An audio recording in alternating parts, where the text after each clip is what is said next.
ગુજરાતમાં અવારનવાર ડ્રગ્સ કૌભાંડનો પર્દાફાશ થતો હોય એવું લાગી રહ્યું છે। ગુજરાતમાં હવે ડ્રગ્સનું હબ બની રહ્યું છે તો ગુજરાત પોલીસ દ્વારા રાજ્યમાંથી ડ્રગ્સને ઝડપી પણ પાડવામાં આવે છે, પરંતુ ડ્રગ્સ કોના દ્વારા સપ્લાય કરવામાં આવતું હતું અને ક્યાં મોકલવામાં આવતું હતું તો અત્યાર સુધી કોઈ ખુલાસો કરવામાં આવતો નથી। ત્યારે આ મામલે આજરોજ સુરત શહેરના આમ આદમી પાર્ટી દ્વારા વિરોધ પ્રદર્શન કરવામાં આવ્યું, ત્યારે હવે આમ આદમી પાર્ટી દ્વારા ગૃહ રાજ્યમંત્રીના રાજીનામાની માંગ કરવામાં આવી હતી।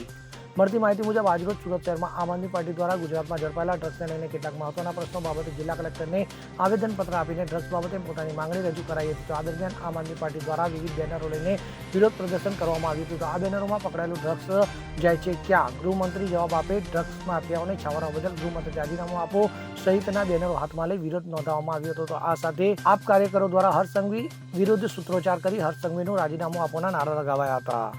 Bureau report CN24 news. હવે જુઓ દેશ દુનિયાની તમામ ખબરો તમારી આંગળીના ટેરવે। ઉઠાવો મોબાઈલ અને Google Play Store પરથી ડાઉનલોડ કરો અમારી CN24 ન્યૂઝ મોબાઈલ એપ।